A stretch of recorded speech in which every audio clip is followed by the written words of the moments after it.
قبل ما ابدا الفيديو عايزك تعرف يا صديقي الاوتاكو انك وحشتني يا فنان، وعلشان عارف ان انا كمان وحشتك فعملت لك ملخص انمي من اللي انت بتحبه، فحط لايك كده واشترك في القناه لو مش مشترك، ويلا بينا نبدا الحكايه. ده هو كوجو، وانا بقول عليه العبيط ابن العبيطه. عيل عنده 18 سنه عايش مع جده، وهما الاتنين بيدوروا محل البيع العرايس. كوجي قاعد مع جده من ساعه موت ابوه وامه، بيتفرج على العرايس اللي جده عملها وبيقول انها جميله جدا، ومن يومها والفنان بقى مهووس بصناعه العرايس دي. بيقول له جده انه ممكن يبقى محترف في صناعه العرايس لو اتدرب كويس، وفعلا كوجي بيتدرب كويس وبيفضل كل يوم يصنع عروسه زي ما جده علمه. في يوم بتيجي ساني قريبته وبتقول له ما تنشف يالا كده وتبقى زي باقي الرجاله، هو في راجل بيلعب بالعرايس. فكوجو بيتضايق وبيقول لها خليكي في حالك يا فنانه، وبيعرفها انه بيحب يصنع ويلعب بالعرايس زي ما جده علمه. بنشوف ان ساني بتبكي وبتمشي وتسيبه، وده لانها بتبقى بتحب العرايس هي كمان، وغيرانه علشان مش بتعرف تصنعهم زي كوجي. بتمر السنين وبيكبر كوجي وبتتطور مهاراته في صناعة العرايس أكتر وأكتر. بيصحى كوجي من النوم بيروح يفطر مع جده اللي بيسأله هل عرف يكون صداقات في المدرسة ولا لسه انطوائي وبائس زي ما هو، وده لأن كوجي تقريبا من الابتدائية وهو وحيد وكئيب وما عندوش أي أصدقاء زي حالتنا كده يا صديقي الأوتاكو. فكوجو بيكذب عليه وبيقول له عيب عليك يا جدي، ده أنا مشهور جدا في المدرسة وأصحابي كلهم بيحبوني، ومن كتر ما أنا مشهور أصلا بفكر أرشح نفسي في انتخابات اتحاد الطلبة. وطبعا كوجي الكداب ابن الكدابين بيكون بيكذب على جده، وده لانه مش عايز يضايقه. بعد كده بيروح المدرسة وبيبقى متضايق لانه لوحده، لكن هو اصلا بيكون شايف نفسه كئيب ومحدش هيهتم انه يكلمه او يتعامل معاه. لا يا فنان ما تقولش على نفسك كده، ده انت زي الفل يا جدع، ده انت مفيش حد قدك وبيعرف يعمل عرايس زيك. المهم ان كوجو بيدخل الفصل بيبقى نفسه يهزر مع زمايله او انه يبقى عنده صحاب، بس بيرجع بعدها وبيقول لنفسه ان العرايس اللي هو بيعملها هم كل اصحابه. ربنا يكملك بعقلك يا فنان بجد يعني. بعد شوية بيسمع اصحابه وهم بيتكلموا عن المسلسل الجديد اللي هم متابعينه، فبيقول لنفسه ان كار الصحوبية ده مش كاره، وانه احسن له يكون وحيد. في الوقت ده بيتفاجئ ببنت زي القمر بتقع على الارض جنبه، ولما بيساعدها بتشوف علامه في ايده بتقول له ايه ده، هو انت متعور؟ ودي بتكون اول مره الفنان يكلم فيها بنت اساسا، فبيتصدم كده وبيقول لها انه مش متعور ولا حاجه، وبيعرف ان المزه دي اسمها مارين. بيسمعها وهي بتحكي لاصحابها ازاي مسكت الواد شين المهزأ اللي شايف نفسه امور ومفيش من امه اتنين ومسحت بيه الارض، وده لانه قال لها انها اوتاكو ومهووسه بالانمي. لا ده يستاهل اللي حصل له يا صديقي الاوتاكو. بعد كده بيجوا شوية عيال غتتا زمايل كوجو وبيطلبوا منه ينظف الفصل مكانهم، وبيتحججوا بان عندهم شغل بعد المدرسة، وعلشان كوجو بيحب يريح دماغه فبيوافق ينظف مكانهم. في الاثناء دي بتيجي مارين وبيتضح ان هي كمان المفروض تنظف الفصل. بتساله على باقي الطلاب اللي هينظفوا معاهم، فبيقول لها انهم اعتذروا لانهم عندهم شغل. فبتتعصب مارين وبتقول له ضحكوا عليك يا مهزأ، وبتقول له ولا انت لازم تنشف كده ويكون عندك شخصيه. بصراحه البت عندها حق يا فنان، هو في اصلا رجاله بتصنع عرايس؟ يا عم تنايل على عينك.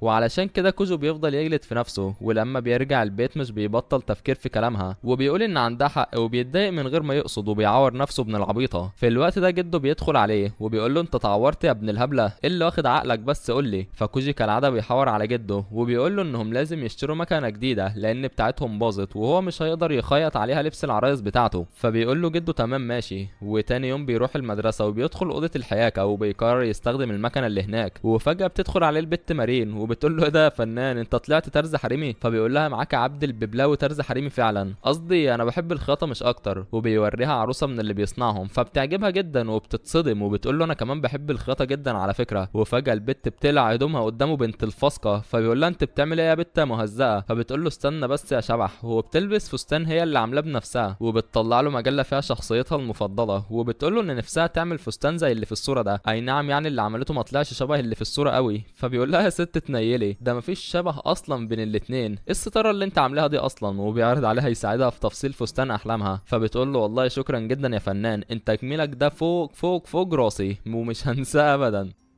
بعد كده كوجو بيقول لها بس انا عندي سؤال يا فنانه، اشمعنى التصميم ده اللي اخترتيه يعني؟ فبتقول له ان ده لبس شخصيتها المفضله، وبنعرف ان الفنانه متابعه انمي فاسق زيها. فبيقول لها مش عيب عليك يا بت تتابع انمي للكبار فقط؟ فبتقول له عيب يا نجم، هو انت فاكرني في 5 ابتدائي ولا ايه؟ وبعدين من غير رغي كتير هتعمل لي الفستان ولا لا؟ فبيقول لها انه هيعمله لها، وبيطلب منها تحكي له اكتر عن شخصيه البنت. فبتقول له ما بلاش افوره بقى يا فنان، هو انت فاكر نفسك هاني البحيري؟ فبيقول لها اهي دي بقى طريقتي يا نجمه، عاجبك ولا مش عاجبك؟ فبتقول له له جرايه يا كوجو اخويا ما تبقاش قفوش كده امال، وبتديله كتاب فيه طريقه التفصيل. فبيقول لها بقى معاكي كتاب زي ده يا غبيه ومش عارفه تعملي الفستان؟ فبتتكسف من غبائها وبتقول له هو بقى اللي حصل يا فنان. بيقول لها انه هياخد مقاسها يوم الاثنين عشان يبدا في التفصيل، ووقتها بتشكره مارين وبتقول له انهم هيبقوا صحاب لانها اخيرا لقت حد شبهها وبيشاركها نفس دماغها. ولما بيرجع البيت بيفضل يفكر في كلام مارين وبيفرح جدا لانه اخيرا لقى حد يصاحبه. بيضلك في القفص يا ابن المحظوظه.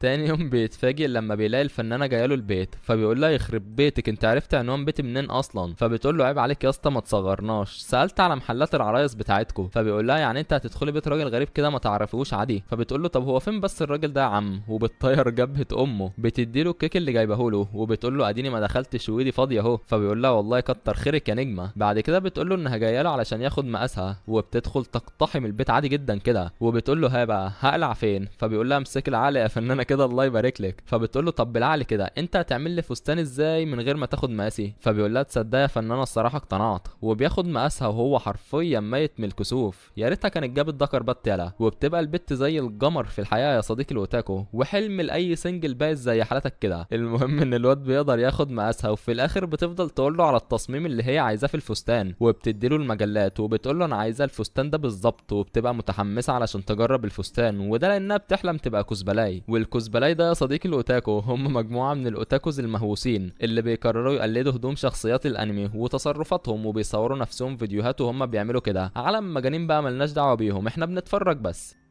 بيفضل الفنان طول الليل يحلم بانه عمل لها الفستان وطلع حلو زي ما هي متوقعه، وبيتخيل حاجات فاسقه زيك برضو كده يا صديقي الاوتاكو. لكنه فجاه بيفكر وبيقول لا فوق لنفسك كده يا موهوم يا ابن الموهومه، البت مارين مش هتنفعك بحاجه. وبعدين بيقول لنفسه ان بقاله فتره كبيره ما صنعش عرايس، وانه خايف لحسن ينسى ازاي بتتعمل اصلا. طب بالنسبه للدراسه يا فنان مش جايه مع امك سكه ولا ايه؟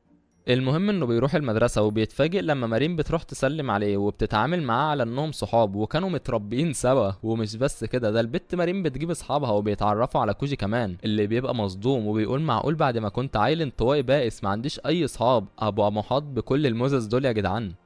وبعدها بتنتشر الاشاعات والطلاب بيقولوا ان كوجو مرتبط بالبت مارين، وعلشان كده كوجو بيخاف على سمعته وبيقول انه طول عمره راجل محترم ومن عيله محافظه وما ينفعش يتقال عليه الكلام ده. وعلشان كده بيبدا انه يتهرب من مارين ويتجنب انه يتكلم معاها. بتفضل مارين تلف وراه في كل مكان في المدرسه لحد ما بتقفشه وبتقول له جرايه فنان مش اخلاق دي والله، وبتطلب منه يجي معاها لكنه بيعتذر لها وبيقول لها انه مش فاضي. يا سلام عليك يا فنان كاريزما من يومك. بيفضل طول اليوم يتهرب منها لحد ما بتجيب اخر وبتجري وراه. بتساله هو ليه بيتجاهلها؟ فبيقول لها بص يا فنانه في اشاعات كتير بتتقال علينا اننا مرتبطين، وانا راجل وليا سمعتي ومش عايز حد يتكلم عليا. فبتقول له طب بطل هبل يا فنان، وبتشده من ايده وبتقول له يلا تعالى معايا. وطبعا هو بيبقى مكسوف ومش قادر يرفض. بعد كده بيديها رسمه لموديل الفستان وبيسالها هل ده هو اللي هي عايزاه؟ فبتقول له اه يا ابن النصحه انت عملته ازاي؟ فبيقول لها عيب عليك يا فنانه ما تصغرناش بقى، هو انا قليل يعني؟ وبعدين بيروحوا مع بعض يشتروا القماش اللي هيستخدمه كوجو في صناعه الفستان. وبعد ما بيشتري كل اللي محتاجه مارين بتقول له انا عايز اشتري ويجز. فبيقول لها بقول لك يا فنانه انا تعبت بلا ويجز بلا بابلو. فبتقول له ويجز يعني باروكه يا ابن الجهله. وبيروحوا وبيشتروا فعلا الباروكه. بعدها بتاخدوا الفاسكة على محل بيع الهدوم الفاسكة اللي زيها، والواد كوجي الغلبان بيبقى مكسوف وخدوده حمرا زي الطماطمايه. بيقول لها تصدق يا بت انت طلعت منحرفه بجد. وبعدين بيوصلها البيت، فبتفضل تفرجوا على صور كل الممثلين الكزبلاي وبيكون واضح انها مهووسه جدا بيهم. وبتساله هو عن هواياته، فبيقول لها انه من صغره ما كانش بيحب اي حاجه غير صناعه العرايس، وانه قضى طفولته مع جده لان ابوه وامه ماتوا وهو صغير. فمارين بتقول له كفايه يا فنان قطعت قلبي ايه الحزن ده بس. وبتقول له اما قصه عبره صحيح. بتقول له خد بقى كل الزلابيايه دي وما تزعلش نفسك. فبيقول لها لا مش عايز اكل اصلا عامل دايت زي صديقي الاوتاكو. بيطلب منها انها تعلمه كل حاجه بخصوص الكزبلاي، وبيسالها عن اللعبه المفضله ليها. بيعرف منها ان في ايفنت مهم للكزبلاي المفروض هيتعمل بعد اسبوعين. وقتها الفنان بيقول لها انه هيخلص لها الفستان قبل الاسبوعين. يا سلام عليك يا فنان قنبله رجوله يا جدع. بعدها بيركز النجم وبيقول يا نهار اسود ايه المصيبه اللي انا ورطت نفسي فيها دي يا جدعان، انا ازاي بعد اسبوعين بس المفروض اكون عملته؟ وبيقول لي انه لسه مهاراته على قده، وانه يا دوب بيعرف يعمل الفساتين للعرايس، ودي اول مره ليه يعمل فيها فستان لبنت. بعدها بيرجع البيت وجده بيقول له كنت فين يالا واتاخرت ليه كل ده، فكوجي بيقول له سوري يا جدو والله كنت في مشوار مع واحد صاحبي. وفجاه الشنطه اللي في ايد الفنان بتقع وجده بيشوف الهدوم الفاسقه اللي البت مارين اشتريتها، فالراجل بياخد الصدمه بجد وبيقول هو ده كوجي حفيده المحترم. وفجاه الراجل بيقع على الارض ورجله بتتكسر من كتر الصدمه. ما خلاص يا حاج انت افورت قوي كده ليه؟ المهم ان كوجو بينقله المستشفى وبتيجي ساني قريبته وبتقول له عملت ايه في جد يعاق يا ابن العاق. فطبعا كوجو بيتكسف انه يقول لها اللي حصل. وبعدها بيرجع البيت وبيفضل شغال ووقتها بيجيله تليفون وبنعرف ان عيله كوجو عاملين معرض لعرض العرايس وان كوجو وجده مسؤولين عن المعرض ده. بتكلمه واحدة وبتقوله انها عايزة تروح معاه في جولة في المعرض بتاعهم وبيتفق معاها على الميعاد. بعدين بيرجع يكمل شغل وحرفيا كوجي بيبقى مسحول بين شغل المعرض وبيسهر طول الليل وهو بيذاكر شوية علشان الامتحانات وبيشتغل شوية على الفستان. تاني يوم بيروح المدرسة وبتلاحظ مارين انه بيتجاهلها فبتقول انه اكيد بيمشي بدري علشان مرض جده ولا حاجة. في الوقت ده كوجي بيجلد في ذاته وبيقول انه بقاله كتير مشغول في صناعة الفستان بتاع مارين وبسبب انشغاله مش لاقي وقت علشان يصنع عرايس. وبسبب كده بيفتكر كلام جده لما قال له انه لو عدى يوم واحد من غير ما يصنع فيه عرايس هينسى ومش هيعرف يصنع عرايس تاني. فبيحس نفسه مضغوط جدا وبيفضل يبكي. لا اجمك كده يا وحش انت بتعيط. المهم انه بيفكر في البت مارين وبيقول انها اكيد هتبقى فرحانه لما تشوف الفستان وعلشانها بيقرر انه يجتهد في الشغل اكتر وبيفضل طول الليل يشتغل. تاني يوم بيتصل بمارين وبيقول لها انه خلص لها الفستان وانها تقدر تروح بالايفنت اللي هي عايزاه. وقتها بتتصدم مارين وبتقوله انها ما كانتش بتخطط علشان تحضر الايفنت اصلا وبتحس بالذنب وبتفضل تبكي كتير لانه بسببها كوجي ضغط على نفسه. فبيقول لها لا ما تعيطيش الا دموعك يا نجمه ما اقدرش عليها. وبيطلب منها تقيس الفستان فبتقوله انها مش بتعرف تعمل لنفسها مكياج. فبيقول لها عيب عليكي انا اصلا ميك اب ارتست وبيسرح لها شعرها ابن الهبله. بيفضل يدهن في وش البت دوكو. بتقول له الله عليك يا فنان اسطوره يا ابني والله. فبيقول لها طبعا امال انت فاكراني ايه ده انا فخر طوكيو يا بت وابقى احسن واحد بيعمل ميك اب للعرايس. فبتقول له حصل تسلم ايدك يا فنان ايدك تتلف في حرير. بعد كده بتقوم مارين وبتقيس الفستان وحرفيا بتبقى مزة المزز. وكوجي بيقول لها يخرب بيت جمال امك يا فنانه ده انت طلعت احلى من الشخصيه الاساسيه اصلا. بيقول لها يا فنانه ده انت طلعت شبه الانمي بطريقه فظيعه ده انتوا لو توأم مش هتطلعوا كده. بتفضل البت مارين مبهوره بالفستان وبتقول له الله ينور عليك يا فنان والله وبتطلب منه يصورها. فبيقوم كوجي مطلع الموبايل بتاعه وعامل لها احلى فوتو سيشن وحرفيا الفنانه صورها بتكون حلوه جدا. واول ما مارين بتشوفها بتقول له انها هتنزلهم على الانستا وبتعرض عليه يعني بما انه عمل لها الفستان فلازم يجي معاها الايفنت بتاع بكره. فبيتكسف كوجو وخدوده بتحمر زي البطاطسايه وبيقول لها بصراحه يا فنانه دي اول مره فيها اخرج مع بنت. فبتقول له ما تخافش يا نجم مش هاكلك يعني. تاني يوم بيروحوا مع بعض الايفنت ووقتها بيشوفوا اكبر تجمع لعريضي الكزبلاي. وحرفيا الواد كوجو بيقول لها يخرب بيتك يا فنانه انت واخداني في مكان كله بنات كده ليه. وبيفضل مكسوف ومش قادر يبص لهم لانهم بيكونوا كلهم لابسين لبس فاسق ومنحرف. فبتقول له فك كده يا فنان احنا جايين ننبسط. وبعدها بتتعرف مارين على مصور وبيفضل يصورها صور كتير. بتولعها البت مارين وبيفضل كوجو يتفرج على عرايضين الكزبلاي. بيقول لهم يا ولاد المجنونه المجتمع ده يا جدعان كانه دخل اركان بلازا. لكنه بيبقى فرحان علشان شايف مارين مبسوطه. وبعدها بتيجي مارين وبتشكره على تعبه في التصميم بتاع الفستان وبتقوله ان كل الموجودين بقوا مهووسين باللبس بتاعه. وبعد كده بتقوله الصراحه يا نجم انا هموت من الحر. فبيقول لها طبيعي يا نجم ما انت لابسه اسود في اسود لحد ما امتصيت الاشعه فوق البنفسجيه كلها. ومع ذلك كوجو ابو قلب حنين بياخدها وبيشربوا 2 قصب. بيديها منديل وبيقول لها تمسح العرق. وبعدين الفاسقه بنت الفاسقين بتقول له بص الفستان بقى ضيق وحاسه انها فرقع جواه وبتطلب منه انه يفتح لها السوسته شويه. فبيقول لها وماله يا نجمه. وطبعا ابن المحظوظه ما بيصدق وبيستغل الفرصه وبيقول لها ابن الحنينه تعالى امسح لك العرق. وطبعا دي ناس فاسقه ملناش دعوه بيهم يا صديقي الاوتاكو هيخشوا جهنم بصاروخ. بعد شويه بيروحوا يكملوا تمشيه. بتتصور مارين صور كتير وفي نهايه اليوم بيركبوا المترو ومارين بتشكر كوجو وبتقول له انه بفضله قضت احلى يوم في حياتها وحققت حلم من احلامها. وقتها كوجو بيتكسف وبيقول لها لا مفيش بينا شكر يا فنانه. وبيكون فرحان لانه اخيرا لقى حد يعبره اساسا. بيشكرها هي كمان لانها بقت صاحبته وانه من غيرها كان وحيد وملوش حد. فمارين بتقول له كفايه بقى يا كوجو قطعت قلبي يا اخويا. وبعدها الواد كوجو بينام على نفسه. فبتفضل مارين بصله كده ومتنحه فيه وهو نايم وبتقول له يخرب بيت جمال امك يلا. وبتسال نفسها وبتقول له يخرب بيتك شكل كده هحبك ده انت ملزقه بصحيح يا بت.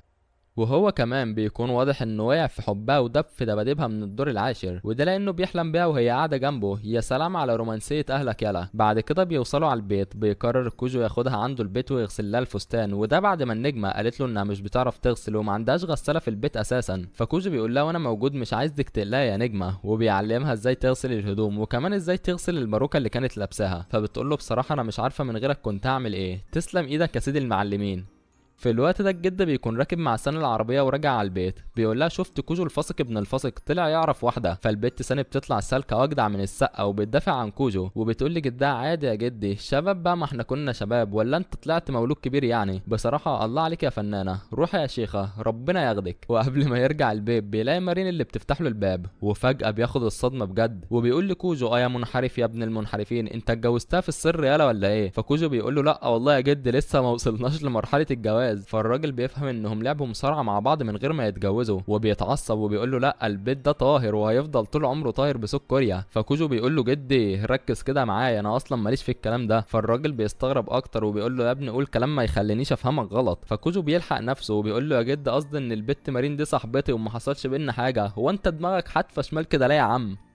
بعدها الجد بيتعرف على مارين، بتقوله انها زميلة كوجو في المدرسه وانها مهووسه بالكزبلاي. فبيقول لها ايه يا بنت الكزبلاي ده، هو انت عيانه ولا ايه؟ ربنا يشفيكي. فبيقول له كوجو عيانه ايه بس يا جد، الكزبلاي ده فن ومعناه بكل بساطه هو انك تقلد لبس شخصيات الانمي وطريقتهم. وبتفرجوا على الفستان اللي كوجو عمله، بيتفاجئ من جمال الفستان وبيقول له كوجو اه يا ابن النصحى ازاي عرفت تعمل فستان بالجمال ده من اول مره؟ فبيقول له عيب عليك يا جد ما تصغرناش بقى، ده انا متعلم تحت ايدك. بيفضل يحكي لجده ازاي صنعه، وفي الوقت ده بتراقبهم مارين وبتبقى حرفيا وقعت في غرام الواد كوجو، وبتقول في سرها خطفوني عينيه خطفوني، وبتكون دايبه في دباديب امه دبدوب دبدوب. وفجاه الفنانه معدتها بتعمل صوت لانها بتكون ميته من الجوع، فبتتكسف ووشها بيجيب الوان. ووقتها كوجو بيعرض عليها تتعشى معاهم، فبتقول لهم الله اكل ببلاش، موافقه طبعا، وما بتصدق وبتقعد تاكل معاهم. بيقول لها الجد ان الواد كوجو ده عليه شويه طبخ عنب ومفيش حد بيعرف يعمل اكل حلو زيه. وفعلا اول ما بتدوق الاكل بتقول له ان الاكل بتاعه تحفه وان بقالها كتير ما كلتش اكل بالحلاوه دي. بتقول لهم ان امها ماتت وان هي وابوها عايشين على الاندومي. فبتصعب على الجد وبيقول لها يا بنتي ده انت عايشه حياه ما اتمنهاش لألد اعدائي. وبيعزم عليها انها تيجي تتعشى عندهم كل يوم. فبتقول له ماله يا جدي انا كده كده بموت في اي حاجه ببلاش اساسا. بعد كده كوجو بيوصلها للمترو وبتفضل طول الطريق تفكر فيه، وبتقول انها فعلا بتحبه بجد لكن مش بتبقى عارفه هتصارحه بحبها ازاي. تاني يوم الامطار بتنزل ووقتها الجد بيكون في المحل، بيشوف بنت واقفه هناك وبيعتقدها صاحبه كوجو، بياخدها معاه على البيت. ولما كوجو بيرجع بيقول له بعمل شاي لصاحبتك. فكوجو بيستغرب لان مارين كانت لسه معاه ومستحيل تقدر ترجع بالسرعه دي، وبيخاف لحسن يكون جده دخل حرامه ولا حاجه، وعلشان كده بيدخل يدور بسرعه في الشقه. واول ما بيدخل الحمام بيتفاجئ ان في بنت سلبوته جوه، وهي اول ما بتشوفه بتصوت وبتقول له انت مين يا فاسق يا ابن الفاسقين، مش قلت لكم ابن عبيطه يا صديقي الاوتاكو؟ بيقول لها انت اللي مين يا بت وانت دخلت هنا ازاي؟ فبتقول له ان اسمها ناني وانها كانت جايه وعايزه تعمل جوله في المعرض بتاعهم. فبيعتذر لها كوجو وبياخدها وبيعمل لها الجوله وبيفضل يلف بيها في المتحف، وطبعا بتعجب جدا بالعرايس وبتقول تسلم ايدك والله يا فنان. بعدين بتقوله انها مهووسه بالكزبلاي وبتطلب منه يعمل لها فستان لشخصيتها المفضله زي ما عمل لمارين. فبيقول لها طب وانت يا بوما يا وش الفقر عرفت منين ان عملت لمارين فستان؟ فبتقول له من صوركم اللي ماليه الانستا يا نجم. وبتقول له انها راقبتهم يوم الايفنت وفضلت ماشيه وراهم لحد ما عرفت بيته، وبتهدده اذا ما سمعش كلامها هتقول عليه منحرف ومتحرش. وطبعا بيكون مضطر انه يسمع كلام بنت المجانين دي. وفي الاثناء دي بتيجي مارين وبتتصدم لما بتلاقي كوجو قاعد مع نيني، وبتقول له مين دي يا فاسق يا ابن الفاسقه انت بتخن معاها يالا؟ فبيقول لها بخونك ايه بس يا نجم استهدي بالله كده. بيعرفهم على بعض، فبتفرح مارين جدا لما بتعرف ان ناني مهووسه بالكزبلاي زيها بالظبط. بيفضلوا هما الاتنين يتفرجوا على فيديوهات الكزبلاي وبيطلبوا من كوجو يعمل لهم فساتين بنات بيمثلوا في انمي اسمه البنات الفاسقه. بيكون واضح ان الفنان حب الموضوع قوي هو كمان، وبيوافق انه يعمل لهم فساتين، وبيطلب منهم يحكوا له اكتر عن الشخصيات اللي هم عايزين لبسها. وبيكون واضح جدا ان البت مارين متحمسه قوي، وبتقول لناني انها فرحانه انهم هيعملوا كزبلاي مع بعض لنفس الانمي، ومعنى كده ان كل واحده فيهم هتختار شخصيه من نفس الانمي. في البدايه البت ناني بترفض وبتقول لها انها مش عايزه تشارك اي عارضين كزبلاي، لكن كوجو بيتدخل وبيقول لها جرايه فنانه ما تسيب البت تشاركك في الهبل ده معاكي، هيجرى ايه يعني؟ فناني بتقول له انها ناويه تاجر استوديو تصوير علشان الصور تطلع احترافيه اكتر. فمارين اللاجئه بتقول لها هاجي معاكي برضه وهندفع بالنص. وبيرشق كوجو معاهم طبعا، وبيقول لها مارين مش بتعرف تحط مكياج وانا الميك اب ارتست بتاعها، وبيتفقوا كلهم يروحوا سوا، وبكده ما بقاش فاضل غير ان كل واحده فيهم تختار الشخصيه اللي هتمثلها. بعدها بيستأذن جده ان الفترة دي مش هيقدر يتابع شغل المعرض، فجده بيقول له انطلق يا ابني مع المزز بتوعك وعيش حياتك. عاش يا جدو والله، ربنا ياخدك يا عم. بعد كده كوجو بيوري لجده العروسة الجديدة اللي صنعها، وبيكون خايف ومرعوب لما تعجبش جده، بيقول ان فقد مهارته في صناعة العرايس، لكن المفاجأة هي ان الجد بيقول ان دي احلى عروسة هو صنعها، وان مهاراته اتطورت بشكل ملحوظ جدا. بيسأله عمل ايه الفترة اللي فاتت طور من مهاراته بالشكل ده، فكوجو بيقول له ان هو اللي بيحط الميك اب لمارين، بجانب طبعا ان هو اللي بيصنع لها اللبس برضه. فجده بيقول له الله ينور عليك يا فنان.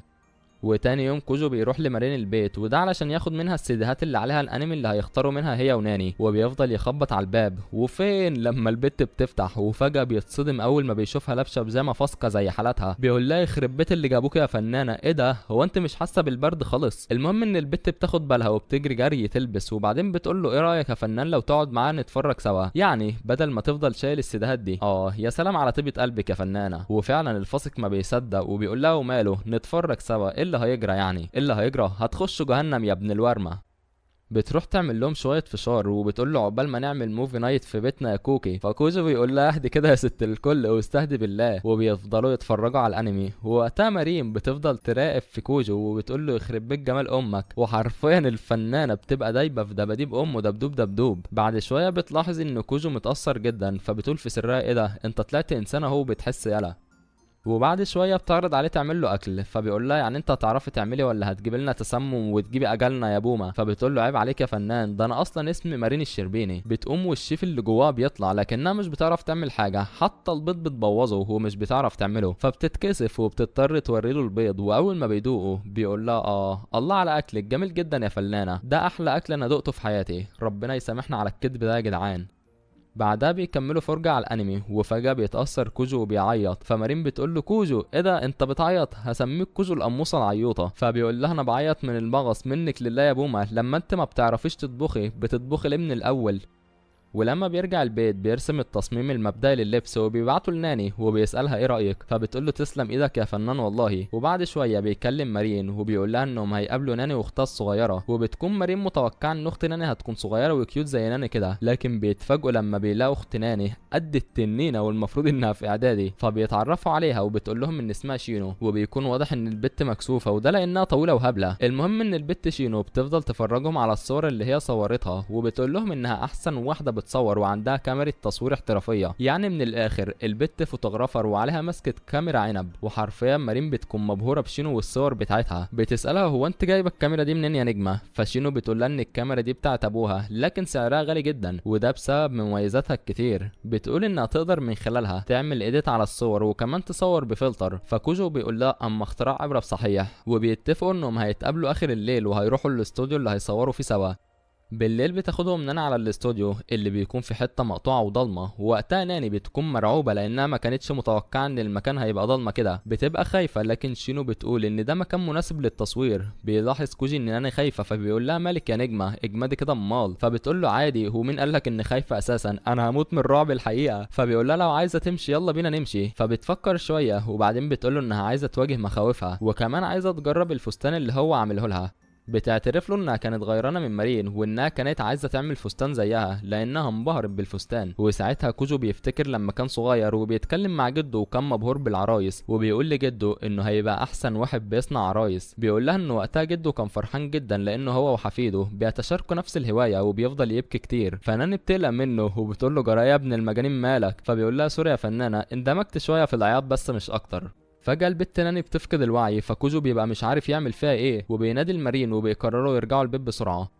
وتاني يوم النجم بيروح المدرسة عادي، وهناك مارين بتقابله بتقول له ايه رأيك يا فنان نروح البحر؟ فبيقول لها بحر ايه يا فاسكة انتي؟ انا عمري ما رحت البحر اساسا. فبتقول له خلاص يبقى تروح دلوقتي. وكالعادة بتاخده غصب عنه وبتوديه البحر، وبيفضلوا يتمشوا على الشاطئ سوا. بعد كده بتروح مارين تلعب في المية، والاول مرة كوجو بيروح يلعب معاها، ودي بتكون اول مرة ليه يروح فيها الشاطئ اساسا. بيفضلوا يرشوا على بعض مية وبيبقوا فرحانين جدا. وبعدها بتراقبوا مارين وهو واقف قدام البحر، فبتفكر تروح تعترف له بمشاعرها، لكنها بتتراجع وبتقرر تصوره وتحتفظ بالصورة. وتاني يوم بيروحوا يشتروا القماش اللي هم محتاجينه علشان يعملوا الفساتين، وبعدها بيرجعوا على بيت كوجو. وفجأة البت مارين بنت المجانين بتقلع وبتقول له ايه رايك في المايو بتاعي؟ فكوجو بيقول لها انت يا بت منحرفه اللي ما شفتيش ب 3 جنيه ربايه، ايه اللي انت بتعملي ده؟ فبتقول له انا برضه الله يسامحك يا نجم. وبعدها الواد بيتكسف وبيقول لها اطلعي بره يا بت يا فاسقه يا بنت الفاسقه. فبتقول له خلاص بقى ما تبقاش كوجو القماص كده. وبعدها بيفضلوا يشتغلوا مع بعض، بتساعدوا مارين في صناعه الاكسسوارات اللي هتلبسها. وقتها بيلاحظ كوجو ان البت مارين دي حلوه جدا، بيقول في سره يا بنت المزه، مزه يا بت المزه، ومجنونه ودمها خفيف، يعني مفيش احلى من كده، ميكس كده يعني. والحقيقه يعني يا صديقي الاوتاكو البت بتكون حلم لاي سنجل بائس. بعد كده بيعمل لها فستان، وبيعمل البت ناني فستانها برضه. بصراحه الفنان بيطلع اجمد من هاني البحيري، اللي هو مين هاني البحيري ده انا مش عارف، بس ماشي يا نور. المهم بعد كده بيبدا يحط المارين مكياج، وبيقول لها تلبس لينسز لان الشخصيه اللي هتعملها عندها عين زرقاء وعين حمراء. الله عليك يا فنان، في الديتيلز خطير فعلا. بتتحول مارين لنسخه من الشخصيه اللي في الانمي. وبعدها مارين وناني بيروحوا على استوديو التصوير وبيفضلوا مستنيين شينو. ولما بتتأخر كوجو بيروح يدور عليها بنفسه، وقتها بيلاقي الفنانة منطفية وحزينة. فبيسألها مالك يا نجمة قاعدة زي البومة ليه؟ فبيقول لها لا ما هو مش جوزك انا علشان تبوزي في وش وتفضلي تقولي لي مفيش. فبتقول له الصراحة بقى انا متعقدة من شكلي، انا اصلا طويلة وهبلة وكان نفسي اعمل كوسبلاي انا كمان. فبيقول لها لا ما تقوليش كده، انت اساسا جمر الجمرات. بيسألها عن الشخصية اللي عايزة تعمل لها كوسبلاي، فبتقول له انها عايزة تعمل شخصية البطل، ومش علشان جمال اهله يعني، لكن علشان هو الطويل اللي فيهم واللي هينفع امثله. بتوري له صورة الشخصية اللي هي عايزاها. فبيقول لها ما تقلقيش يا نجمة ده حوار سهل، وبيطلع لها قميص من قمصانه وبيقول لها خلاص حوارك خلص. واول ما بتقيسه القميص بيتقطع علشان هي اتخن من كوجو. فبيقول لها منك لله يا بوما يا وش الفقر، ده كان قميص جد جد جد جدي. ومع ذلك الواد كوجو قلبه بيطلع حنين ومش بيهون عليه زعل البت شينو، وبيخيط لها القميص. ومش بس كده، ده كمان بيجيب لها باروكة شبه شعر الشخصية. وبعدها بياخدها وبيروحوا للاستوديو لناني ومارين، اللي اول ما بيشوفوا شينو وهي لابسة لبس الشخصية مش بيعرفوها اصلا، وبيعتقد ان كوجو جايب واحد صاحبه معاه. فبيقولوا له ايه الواد القمر اللي انت جايبه معاك ده، يالا ما تعرفنا عليه. فبيقول لهم ما تتلم يا فاسقه منك ليها، دي شينو واختارت شخصيه وهتتصور معاكم، ربنا يقويني بقى واستحمل الهبل اللي انتوا فيه ده يا جدعان. وفعلا بيبدأ يصورهم، وحرفيا بيكونوا في منتهى الجمال والكياتة. فكوجو مش بيصورهم صور وبس، دول كمان بيمثلوا مشاهد من الانمي، بيتصوروا صور وفيديوهات كتير. ولما بيرجعوا البيت البت ناني بتقول لشينو ان كوجو ده فعلا شاطر ومحترف، وده لانه قدر في خلال وقت قصير جدا انه يعمل لهم فساتين بكل تفاصيلها. ومش بس كده، ده كمان حط لهم مكياج وصورهم وخلاهم نسخة من الشخصيات. بتقول انه لو ركز في مجال الكوسبلاي هيبقى اشهر مصمم في الحياة. بتسألها شينو عن رأيها في الشخصية، بتقول ان اختارت الشخصيه دي بالذات لان علاقتها باخته كانت حلوه. وبتقول ان شخصيه الواد في الانمي بتفكرها بشخصيتها. فناني بتقول لها يعني انا شخصيه واد طيب. وبعدها بتقرر شينو هي كمان انها عايزه تبقى عارضه كوسبلاي. بصراحه يا فنانات الله يعينكم على المهلبيه اللي في دماغكم. بعدها ناني بتبعت له صور السيشن وبتقول له تسلم ايدك يا فنان. فبيعجب كوجو بالصور جدا وبيقول تسلم ايدي والله فعلا. وبعدها بيكلم مريم بيقول لها ايه رايك يا فنانه في الصور؟ فبتقول له انه موهوب وبتطلب منه يعمل لها زي تاني. تاني يوم بيصحى الواد كوجو بعد ما بيكون سهر طول الليل علشان يخلص الزي. وبنعرف ان الفاسقة بنت الفاسقة كانت عايزة تعمل مايو. وقتها الواد كوجو بيقول لنفسه انه ازاي هيصور مارين وهي لابسة اللبس الفاسق ده، ولانه راجل جدا فبيقول انه مش هيخليها تنزل صورها بالمايو. وبيقول انا ما عنديش ستات تتصور بمايوهات يا جدعان. بعد شويه بيروح لبيت مارين وبيتفرجوا سوا على الانمي كالعاده. بتساله وبتقول له ها يا فنان خلصت المايو ولا لا؟ فبيقول لها انه خلصه ومستنيها علشان تقيسه. في اليوم اللي بعده بتيجي مارين وبتقول له انها عايزه تقيس الفستان. بيلاحظ ان لون بشرتها اتغير، فبيقول لها يخرب بيتك يا فنانه ايه اللي انت عملتيه في وشك ده؟ فبتقول له انها حطت مكياج علشان تبقى سمرة وتكون شبه الممثلين. فبيقول لها انت صحيح مجنونه بس مزه يا بت. بعد كده مارين بتوري له الديكور اللي جابته علشان يظبطوا بيه المكان علشان تتصور. لكن بعدها الراجل اللي جوه كوجو بيطلع وبيقول لها بت بلاش قله ادب مفيش صور بالمايو ده. فبتقول له بصوت كوريا يا ذكري وبتوافق. بعدها بتقول له طب ما تيجي معايا اجيب لك هدوم واروق عليك بدل ما انت بتلبس لبس جدك كده. فبيقول لها انه فعلا حاسس انه عايز يعمل نيو لوك. فبتاخده على محل وبتختار له لبس عجيب مريب كده، ولان الفنان معجب بيها فبيسيبها تلبسه على كيفه. بتفضل تخليه يقلع ويلبس وحرفيا بتخليه يقيس كل اللبس اللي في المحل. بتقول له يخرب بيت جمال امك يالا، وبتبقى هتموت وتعترف له بحبها. وبعدين بيروحوا ياكلوا سوا وهي بتفكر وبتقول يا ترى ده يتحسب ديت ولا لا. فعلى حسب مذهب الشيخ البتنجاني فاه يا بنتي ده ديت ونص وتلات ارباع كمان. وبعدين بتطلب منه يعمل لها فستان تاني، فبيقول لها لا يا فنانه الكار ده ما بقاش كاري خلاص، وانت عيله فاسقه وبتطلبي فساتين فاسقه وانا بغير عليكي. واول ما مارين بتسمع الكلام ده بتقول له كسفتني يالا يخرب بيتك، وبتوعده انها هتختار فساتين محترمه بعد كده. وبعدين بتساله وبتقول له هتيجي تقابل دادي امتى بقى. فبيقول لها جرايه فنانه هو انت ما صدقتي احنا لسه اصلا في مرحله التعارف. والواد بيتكسف ووشه بيجيب الوان كده. بتتكسف يا بطه، يا ريتها كانت جابت ذكر بط يا جدع.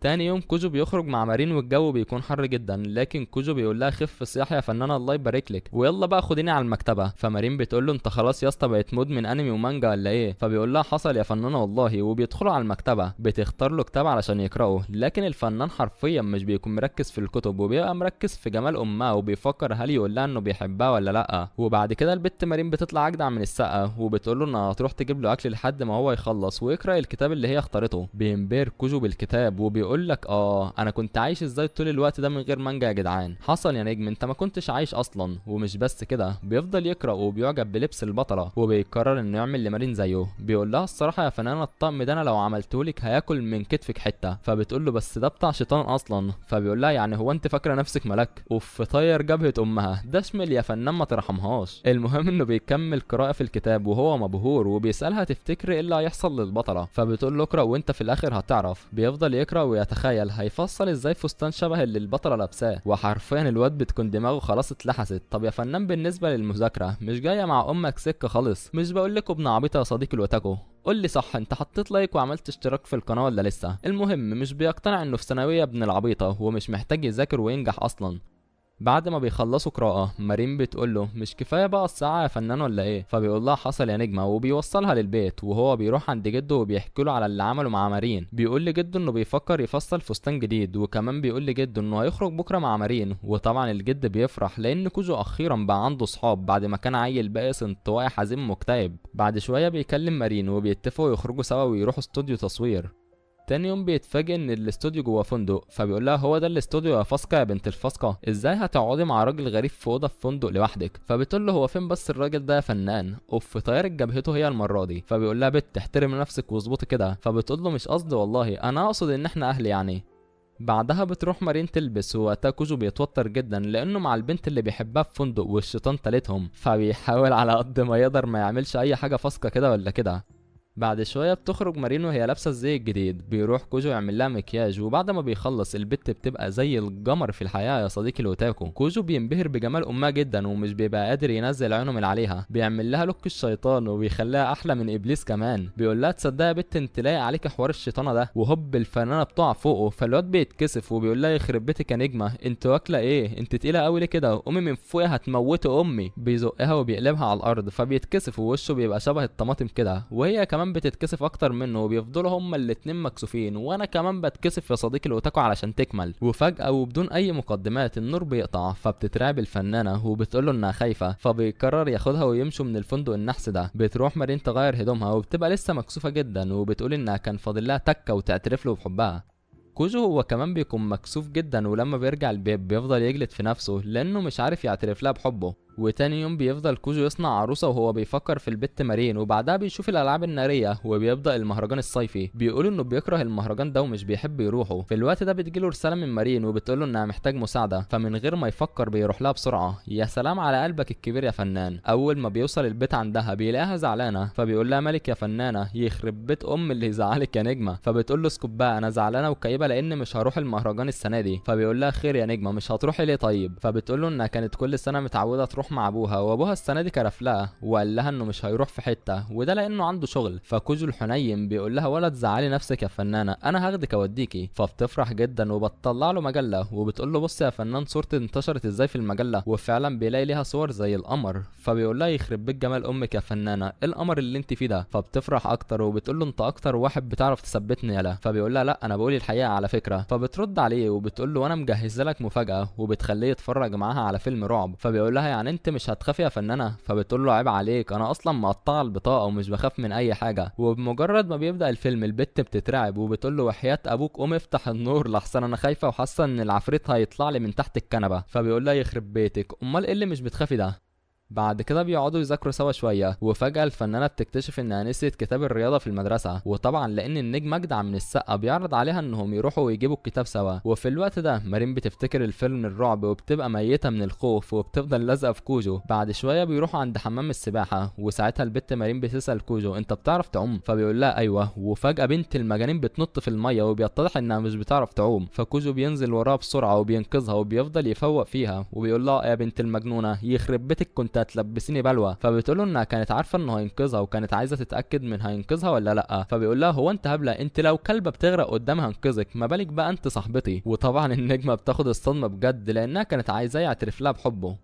بالليل بيروح يقابلها في المهرجان، وساعتها البت مارين بتكون لابسه اليوكاتا وحرفيا بتبقى مزة المزاميز. كوجو اول ما بيشوفها بيتهبل بجمالها. بيتمشوا في المهرجان، بيجيب لها حلويات واكل كتير جدا، وتقريبا بنت الطفصه بتجرب كل الاكل اللي بيتباع لحد ما كوجو بيجيب اخره منها وبيقول لها بت ما تبطلي بقى تفاصيل بقى يخرب بيت امك، احنا تقريبا اشترينا كل الاكل اللي بيتباع. بعد شويه بتبدا الالعاب الناريه وبيروحوا علشان يتفرجوا عليها سوا. هما الاتنين بيكونوا مبهورين جدا بجمال الالعاب الناريه، بيتمنوا انهم يجوا المهرجان كل سوا مع بعض. بيفضل كوجو باصص لها ومتنح في وشها وهي فرحانه، فبتقول له جرى يا نجم هتاخد لي صوره 4 في 6 ولا ايه؟ فبيقول لها تلم يا نجمه ويلا نمشي من هنا. لكن فجاه مارين بتقول له ان رجلها وجعاها وبتطلب منه يشيلها قبح، وعلشان هو قلبه حنين وكبير فبيشيلها قبح ولبن حليب على ظهره وبيفضل ماشي بيها. فبتقول له بص النجوم جميله ازاي؟ فبيقول لها مش اجمل من عيونك يا جميل. فبتتكسف وبتقول له يخرب بيت كلامك الحلو ده يا دوختني، ما تبطلوا تلزيق الله يخرب بيت ابوكو. فبيقول لها طب يا فنانه بقول لك ايه، انا بحبك بقى. فمارين بتقول له اخيرا نطقت يا ابن العبيطه. تاني يوم بيفضل يعمل في العرايس بتاعته، بيكلمها وبيفضل يرغي معاها لحد ما بينام. بيقول لها انه عايز يكمل حياته كلها معاها، وهي كمان بتقول له انها بتحبه وهتكمل حياتها معاه. وبينتهي الانمي الملزق على كده يا صديقي الاوتاكو. وفي النهايه طبعا لو عجبك الملخص ما تنساش تحط لايك للفيديو وتعمل اشتراك للقناه وتفعل كمان الاشعارات علشان توصلك كل ملخصاتنا اول ما تنزل. وسلام يا فنان.